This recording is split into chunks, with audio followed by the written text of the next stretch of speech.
Halo traders, jumpa kembali dengan Jul Alliance dalam Fibis Morning Call. Di tengah perdagangan sesi Asia hari Rabu 10 Mei 2017, kami melaporkan bursa saham Amerika Serikat yang ditutup beberapa jam lalu alami tekanan setelah Duta Besar Korea Utara untuk Inggris melaporkan kepada Sky News bahwa negara tersebut akan melanjutkan uji coba nuklir ke-6-nya. Kita melihat indeks Dow Jones mengalami penurunan 0,17% dengan penurunan tertinggi saham Chevron. Indeks S&P 500 turun 0,1% dengan saham utilitas memimpin 7 saham yang melemah. Indeks Nasdaq naik 0,29%.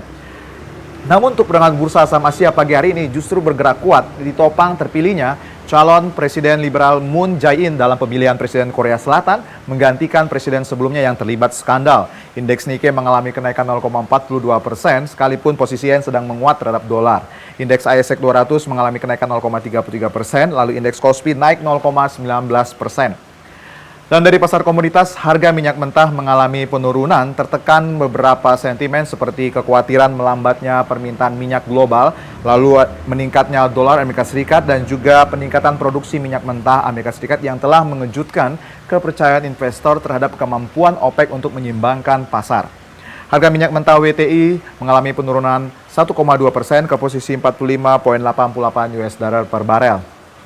Demikian juga dengan harga emas turun ke posisi terendah dalam 8 minggu karena permintaan safe haven terus memudar setelah kemenangan Emmanuel Macron dalam pemilihan Presiden Prancis dan penguatan dolar Amerika Serikat menyusul meningkatnya harapan kenaikan suku bunga The Fed. Harga emas spot turun 0,77% ke posisi 1.216,35 US dollar per troy ounce.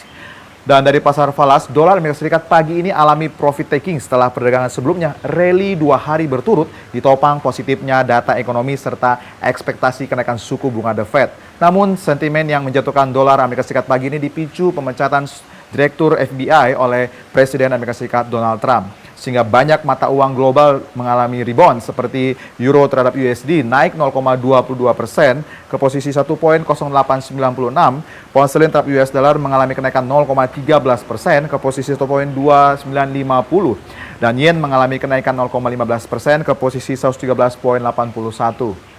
Dan dari pasar modal Indonesia, mengakhiri perdagangan saham hari Selasa, IHSG melemah disebabkan tekanan profit taking investor lokal cukup besar dari banyaknya net buy yang dicetak investor asing. IHSG mengalami penurunan 0,2% ke posisi 5.707,86. Lalu untuk pergerakan hari ini kami perkirakan secara teknikal ada dalam kisaran support 5.660 sampai 5.680. Kisaran resistennya ada di 5.750 sampai 5.795. Saham-saham yang menarik untuk dicermati perdagangan hari ini ada saham ADI, INDF, PTPP, dan EXCL. Sebagai katalis penggerak hari ini, pasar akan mencermati rilis data inflasi Tiongkok, lalu ada data produksi industri Prancis dan Italia, ada data harga impor Amerika Serikat, dan juga pasokan minyak mentah Amerika Serikat yang dilaporkan oleh EIA. Namun selain data ekonomi, ada juga momentum Presiden ECB akan berbicara di hadapan publik. Demikian Fibis Morning Call pagi hari ini. Semoga bermanfaat. Happy trading dan salam Fibis.